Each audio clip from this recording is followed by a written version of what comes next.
Welcome back to the channel guys. तो आज के इस वीडियो में हम लोग करेंगे given an array of size n and a number k, find all elements that appear more than n divided by k times. ठीक है, और ये क्वेश्चन हमारा जीएफजी पर इजी मार्क किया हुआ है एंड ये इजी मार्क है और ये बहुत इजी भी है। ठीक है, तो सबसे पहले हम करेंगे क्वेश्चन रीड और उसके बाद देखते हैं कि कैसे इसको सॉल्व करेंगे। तो सबसे पहले क्वेश्चन पढ़ते हैं। यहाँ पे क्वेश्चन है given an array of size n and an element k. The task is to find the count of element in the array that appear more than n divided by k times। ठीक है, यहाँ पे हमारे पास एक array है।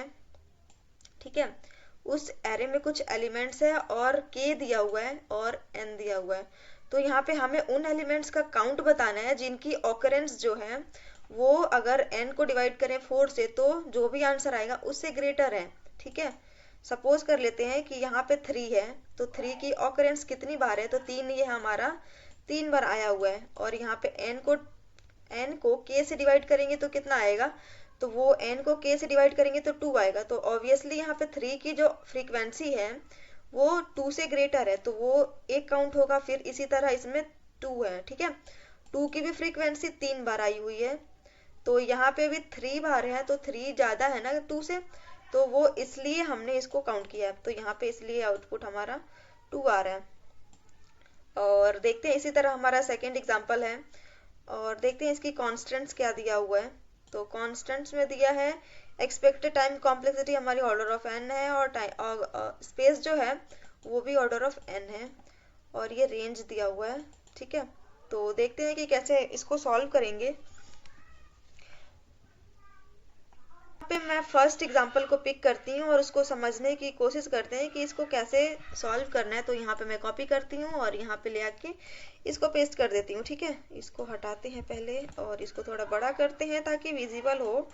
और यहाँ पे n की वैल्यू क्या थी, यहाँ पे n की वैल्यू, यहाँ पे n था 8 और k था 4, राइट। तो यहाँ पे इसको कर दिया और ये n डिवाइडेड बाई k जो है, n डिवाइडेड बाई k कितना आएगा, तो यहाँ पे n डिवाइडेड बाई k आएगा हमारा 2 आएगा। ठीक है, तो काउंट कर रहे हैं, तो काउंट कर रहे हैं और जबकि काउंट का मतलब एलिमेंट्स की फ्रीक्वेंसी को काउंट करें। ठीक है, तो इस केस में हम क्या कर सकते हैं, इस केस में हम एक अनऑर्डर मैप का यूज कर सकते हैं, राइट। क्योंकि अनऑर्डर मैप हमारा क्या करता है, फ्रीक्वेंसी को भी कंटेन करता है अपने अंदर, राइट।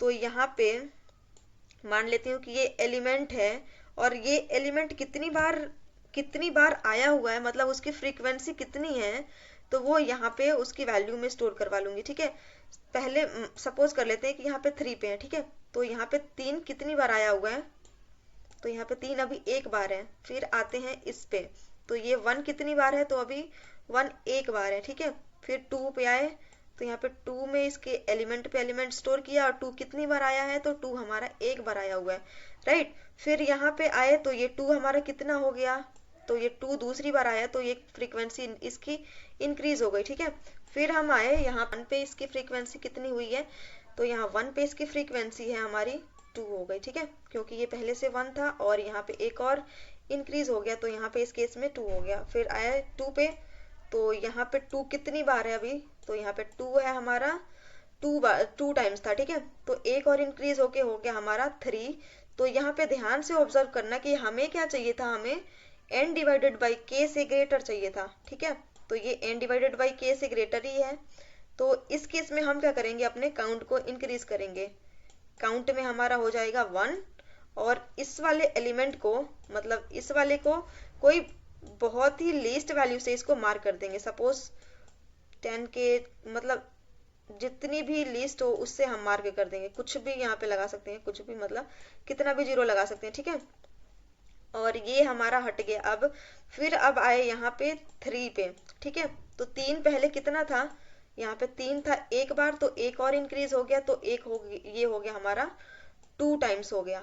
ठीक है, फिर अब आए यहाँ पे, तो ये एक इंक्रीज होके ये हो गया हमारा 3 और ये 3 जो है हमारा 2 से ग्रेटर है। ठीक है, तो इस केस में हमारा जो काउंट है वो एक इंक्रीज हो जाएगा और हम क्या करेंगे, इसको मार्क कर देंगे बहुत ही लीस्ट वैल्यू से। ठीक है, तो हम इसी से कर देंगे, इसी से मार्क कर देंगे। ठीक है, और हमारा ये जो है इस काउंट को हम रिटर्न करवा देंगे। ठीक है, आई होप समझ में आ गया होगा। अगर कोई डाउट होगा तो प्लीज़ कमेंट्स में अपने डाउट्स को रेज कर सकते हैं। ठीक है, तो क्वेश्चन को सॉल्व करते हैं और कोड लिखते हैं इसका।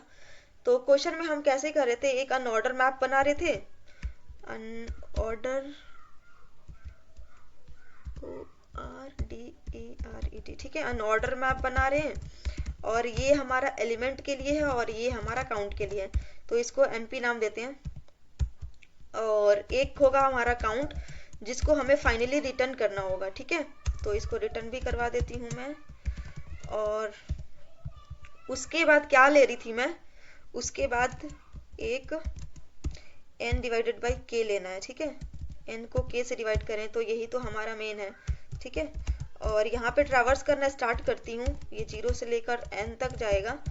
और उसके बाद मैं क्या करूँगी, अपने काउंट को मतलब एलिमेंट्स कितनी बार आया हुआ है उसको इंक्रीज करूँगी, उसकी फ्रीक्वेंसी को, और फिर चेक करूँगी कि क्या जो एलिमेंट है उसकी फ्रीक्वेंसी है वो x से ग्रेटर है, x means n divided by 2 sorry k।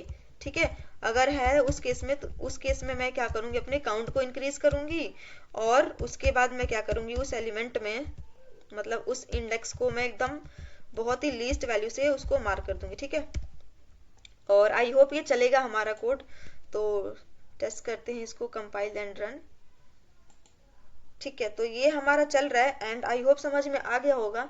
अगर समझ में आया तो प्लीज़ वीडियो को लाइक करना, शेयर करना एंड सब्सक्राइब करना प्लीज़। Thank you.